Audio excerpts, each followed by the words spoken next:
It's Friday, September 1. In the headlines, PICA officially launches online immigration forms. In business news, BOJ's deputy governor clarifies possible wage impact on inflation statement. Regionally, Trinidad and Tobago's 61st Independence Day parade. Internationally, Hollywood strikes overshadow Venice Film Festival. And in sports, Bunny Shaw named in Super League team. In entertainment news, Chris Brown and Sean Kingston shoots video in Tivoli Gardens. This is the weekend news on PBC Jamaica. I'm Simone Absalom Gale.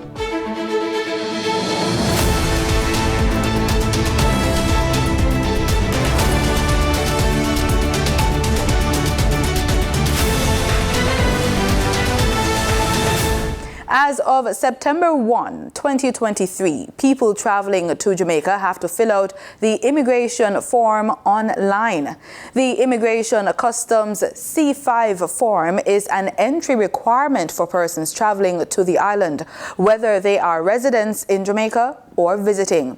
The full rollout of the online form is being done in partnership with the Passport, Immigration and Citizenship Agency and the Jamaica Customs Agency. Chief Executive Officer of PICA, Andrew Winter, said the online form is the digitized format to the original paper document. When persons now arrive in Jamaica, if there are no issues or concerns, then certainly their transition through the immigration process will certainly be much faster and it will be a far more pleasant experience because they are not waiting unnecessarily for anything. For the passenger, it's a general experience of ease of flow and a more streamlined approach. He explained the significance of using the kiosks inside the immigration area of the airport, even if a traveler has filled out the immigration form online. What I'd say is that you have to fill out the passenger declaration form and submit it before.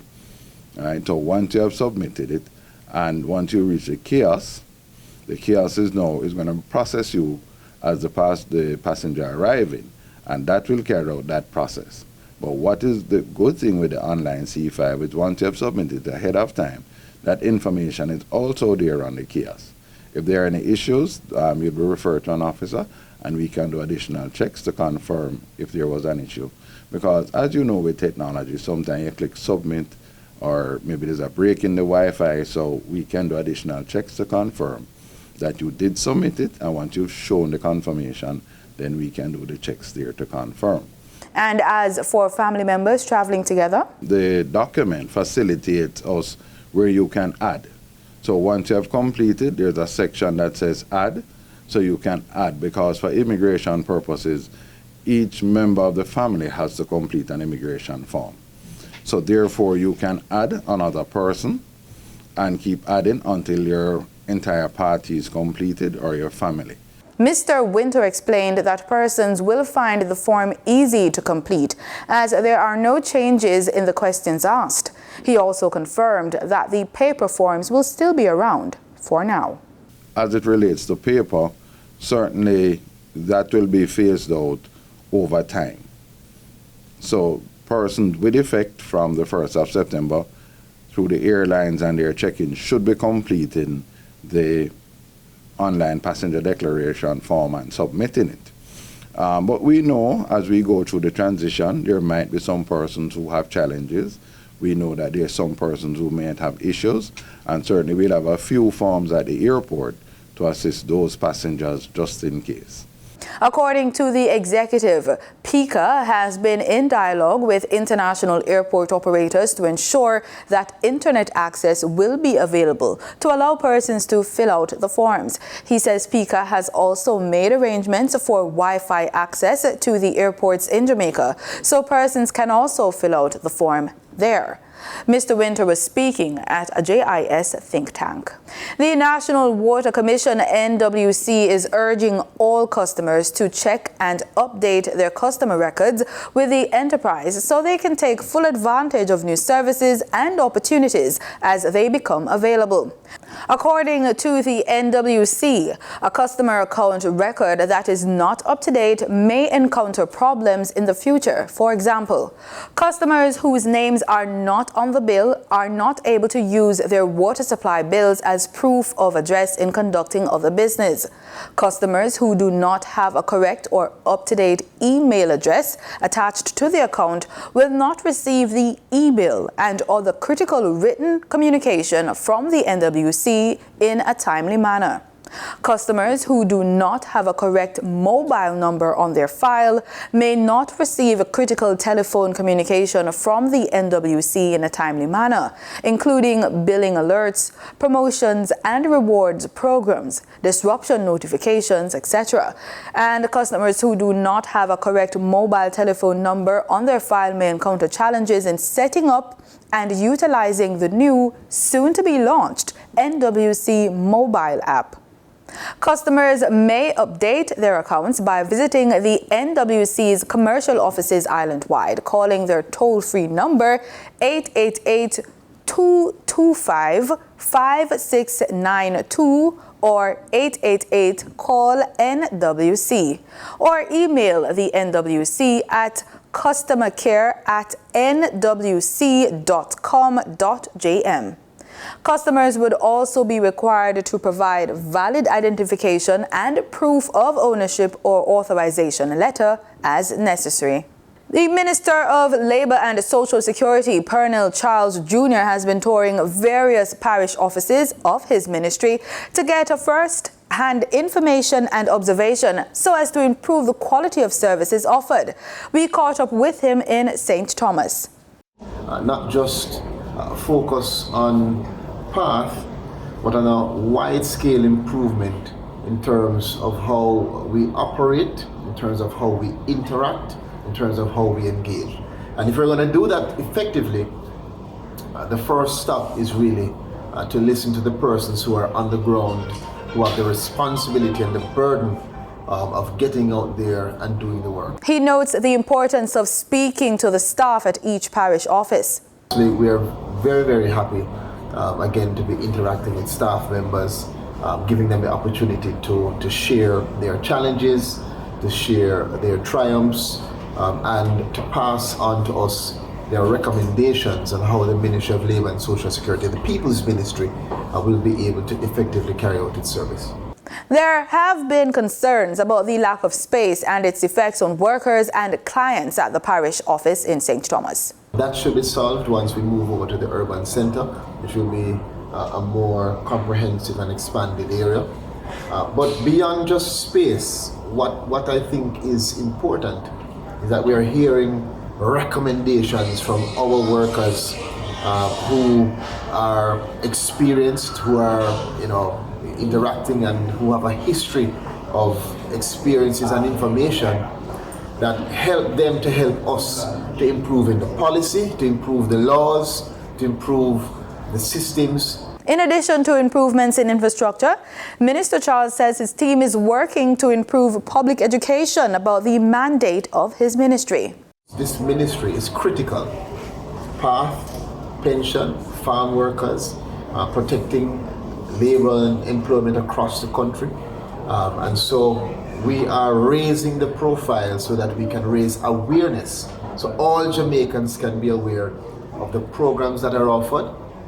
They can be aware of the importance of making a contribution to NIS, and be aware of how they can receive a benefit from us, whether it is here in St. Thomas or where we're going to next in Portland. Time now for the Business Report with Danita Rodney.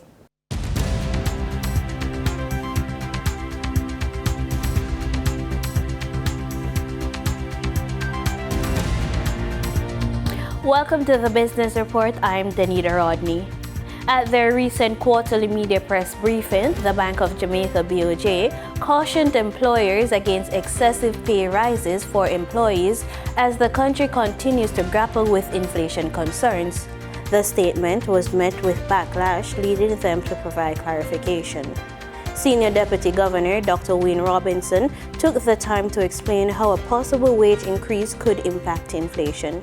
If large wage increases translate into increased prices, that is, higher inflation, Bank of Jamaica would be required to consider a monetary policy response. If, however, wage increases are accompanied by commensurate increases in productivity, then they will not have an impact on inflation. Deputy Robinson also says that increase in one sector could impact another sector. This is wage increases in one particular sector can have a demonstration effect on other sectors. That is, they could motivate wage increases in other sectors, which could then be passed on to the prices of goods and services. Dr. Robinson ended his statement by reminding the public that the central bank is sensitive to the economic situation of all workers. Bank of Jamaica is sensitive to the economic situation of all workers, particularly low-income earners and the poor. That is why we work very hard to achieve low, predictable, and stable levels of inflation so that all Jamaicans can attain a better standard of living. Now for your market updates. In foreign exchange trading for Thursday, August 31, the US dollar sold for an average of $155.42. The Canadian dollar ended trading at $114.85. The pound sterling traded for $197.86, and the euro sold for $171.72. In GSE trading, the GSE index advanced by over 2,577 points. The junior market index advanced by over 78 points. The combined market index advanced by over 3,120 points, and the All Jamaican Composite Index advanced by over 3,802 points. Overall market activity resulted from trading in 103 stocks, of which 61 advanced, 28 declined, and 16 traded firm. Stocks advanced for Access Financial Services Limited, AMG Packaging and Paper Company Limited, and Barita Investments Limited. Stocks declined for Caribbean Flavors and Fragrances Limited, Caribbean Producers Jamaica Limited, and Derrimon Trading Company Limited. Trading firm were 138 Student Living Jamaica Limited, 138 Student Living Jamaica Limited Variable Preference, and Dollar Financial Services Limited. The overall volume leaders were Wigton Wind Farm Limited Ordinary Shares with over 4 million units, Sagicor Group Jamaica Limited with over 3 million units, and Stanley Motor Limited Ordinary Shares with over 2 million units. In regional stocks, in Trinidad and Tobago, zero securities traded. On the Barbados Stock Exchange, Government of Barbados Bond Series B was the volume leader with over 30,000 shares. They were followed by Epic Caribbean Property Fund Value Fund, which traded 2,000 shares. In regional business, former Colombian president says Belize's orange sector played a critical role in Colombia's economic rebound following the COVID-19 pandemic. He also says why he believes Belize is poised to become a leader in the creative market within the region with the right investments and the government incentives. I come from a country like Colombia. People, when they think about Colombia, they think about coffee, right? Yes, oof. And we have very delicious, tasty coffee that I always recommend, obviously. But when you look at the cultural economy, the orange economy, it's larger than the coffee economy. The orange economy in Colombia is larger than mining, and it's larger than many commodities that we know of. Why? Because people acknowledge that when you look at heritage, museums, patrimony, heritage sites, and you combine it with the arts, with functional creations, and with media, that is almost 3.5% of our GDP and growing. But it doesn't happen overnight, and it doesn't happen just in a Sylvester way. It happens because when you combine the right incentives and you tell, for example, the movie industry, come here, you'll get a rebate, and you start generating jobs within that economy, the value triggers immediately. That's why one of the fastest growing sectors in Colombia and that was crucial in the economic recovery in a post-pandemic world was the orange economy. And that's why, for example, with the incentives that we created, we passed from an average $20 million investment in the movies and series production to more than $300 million. So imagine if a country like Belize combines the heritage of these amazing sites with such a beautiful patrimony, of this amazing green that you have inland that can be beautiful for movie production, and then you combine it with this amazing coral reefs and this beautiful ocean sites and landscapes. Yeah. You can make this country one of the most interesting markets for movie production in Latin America. In international business, Wall Street ended mixed and U.S. inflation data matched estimates, underscoring expectations the Federal Reserve could pause its monetary tightening. The Dow shed 0.5%, the S&P 500 dipped more than 0.1%, and the Nasdaq gained 0.1%. A Commerce Department report showed the Personal Consumption Expenditures Price Index, the Fed's preferred inflation gauge, climbed 3.3% in July on an annual basis, in line with expectations. The core PCE, excluding volatile food and energy prices, rose 4.2% in July, year on year, also in line with estimates. Traders overwhelmingly believe the Fed will pause rate hikes in September. Any move to the contrary could roil markets next month, says Sam Stovall, chief investment strategist at CFRA Research. So if there is a rate hike, then I think markets will be taken by surprise, and that will cause the markets to head a bit lower. Also, the more that we see an uptick in mortgage rates, et cetera, or the cost of a loan, that will further restrict loans by banks and could throw us closer to a recession. In company news, shares of Salesforce rallied 3% following upbeat revenue forecasts from the cloud-based software provider as it benefits from price hikes and a resilient demand. Shares of Dollar General slumped 12% after the discount retailer cut its annual same-store sales forecast. Rival Dollar Tree shares fell nearly 2%. And dismal manufacturing data from China hit U.S.-listed shares of Chinese companies JD.com and Baidu, with both down roughly 2%. Investors now await non-farm payrolls data due on Friday for greater clarity on the Fed's likely monetary path. In market data for oil prices jumped by more than 1% and were on track to snap a 2-week losing streak, buoyed by expectations of tightening supplies. Brent crude was up $1.01 at $87.84 a barrel, while West Texas Intermediate crude had risen 99 cents to $84.62. And that was the business report on PBCJ. I'm Danita Rodney. Back to you, Simone. Thanks, Danita. In regional news, on August 31, Trinidad and Tobago celebrated 61 years as an independent nation. One of the most anticipated events to mark the nation's anniversary is the Independence Day Parade, where armed and unarmed branches put on a coordinated display. From as early as 6 a.m., persons adorned in their national colors, red, white, and black, filled the bleachers of the Queen's Park Savannah, eagerly awaiting the pomp and ceremony of the Independence Day Parade. In the grandstand were Prime Minister Dr. Keith Rowley, Chief Justice Ivor Archie, Minister of National Security Fitzgerald Hines, other members of Parliament, and specially invited guests. This year saw a few firsts. This was the first Independence Parade that was presided by President Christine Kangaloo, and the first time that a female officer held command of the Independence Day Parade, Commanding Officer of the Trinidad and Tobago Air Guard, Kemba Hanez. In usual outstanding fashion, the various arms went through their paces, accompanied by the combined bands. The contingent then marched from the Queen's Park Savannah through the streets of Port of Spain. Ayana Carter, TTT News. In the Bahamas, incarcerated mothers were given a second chance through the Grow Your Child program, which was officially launched on Thursday, August 31. Jamila Missick has the details.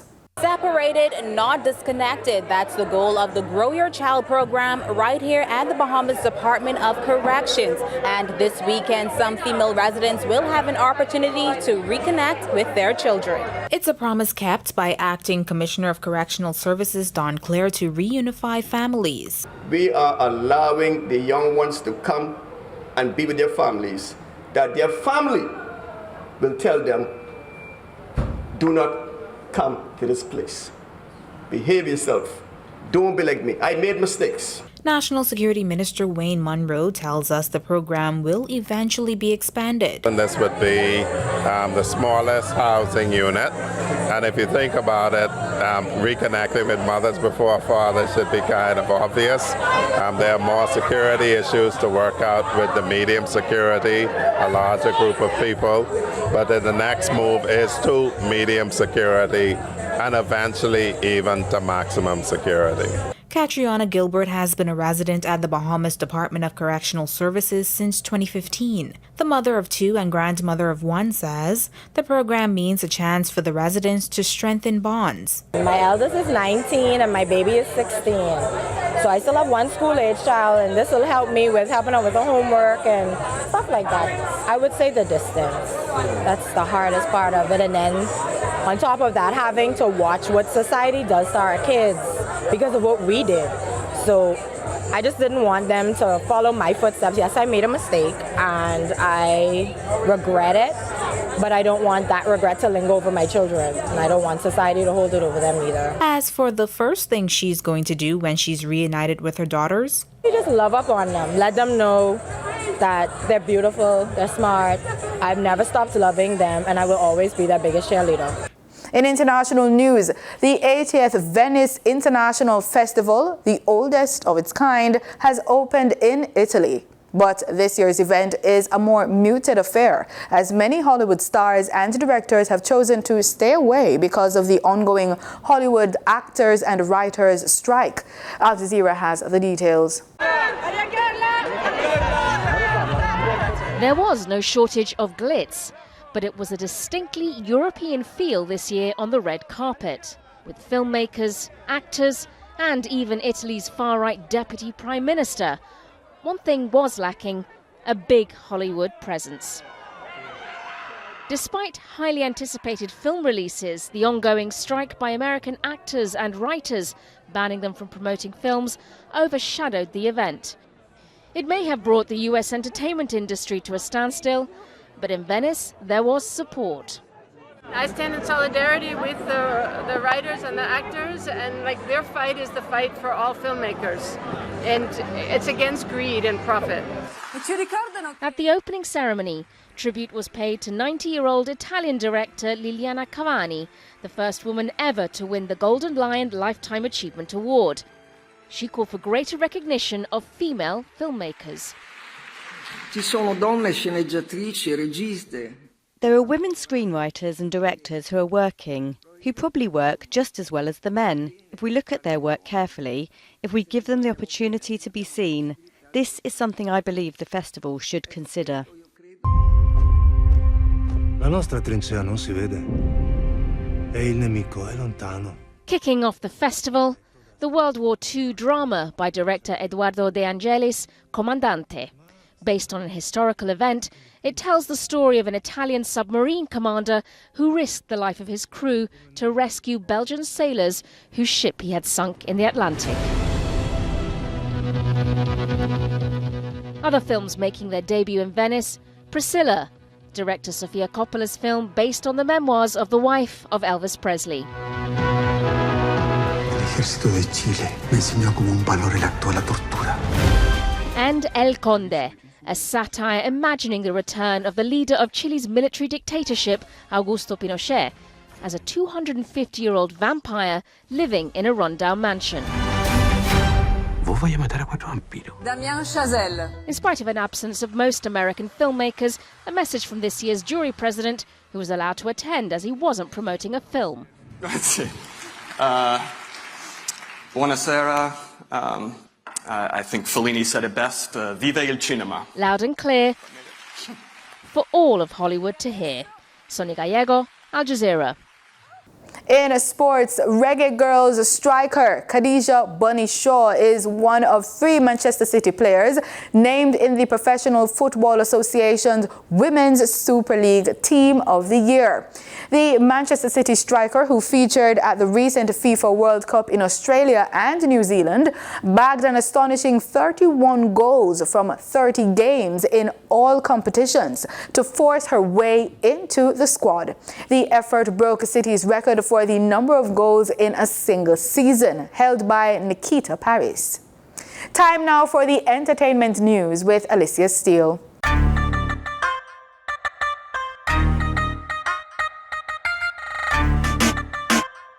Hey there, and welcome to PBCJ's E-News, where we bring you the latest and most exciting entertainment news. I am Alicia, your host, and I'm here to add some flavor to your day with some hot off the press headlines. Among them, Chris Brown and Sean Kingston recorded a music video in Tivoli Gardens.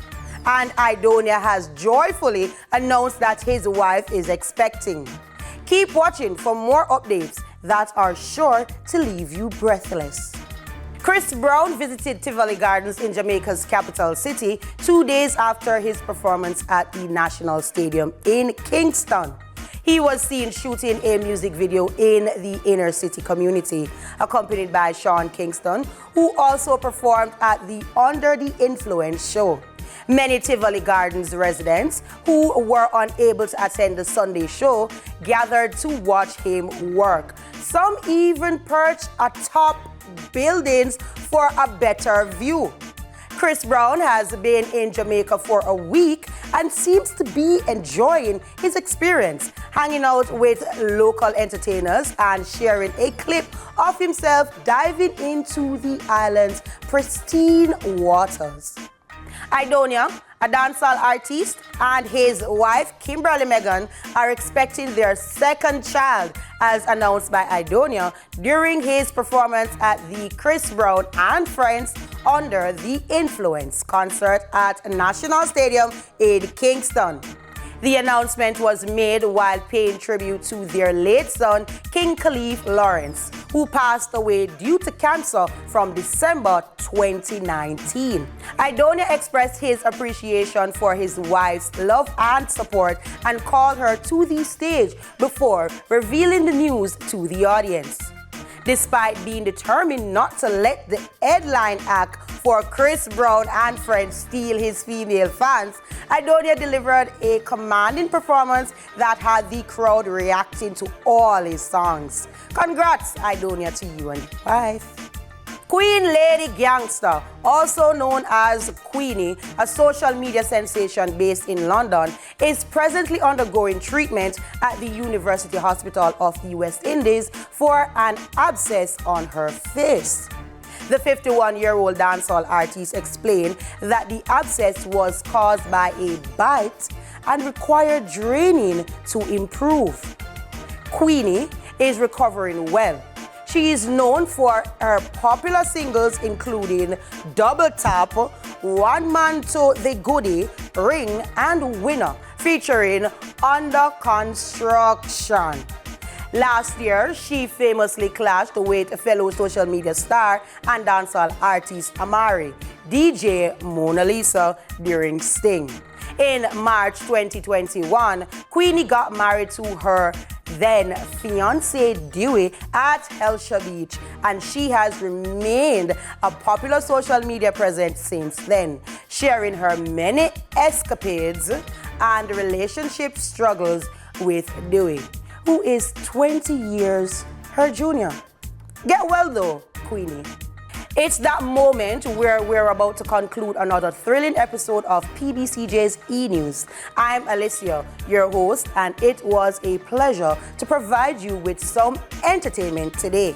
However, before we go, we must acknowledge our amazing viewers. You guys are truly appreciated. Additionally, we cannot forget to give a special shout out to Tina Hair Design, the girl of the bob bouncing. Please show her some love by following her on all her socials at Tina's Hair Design.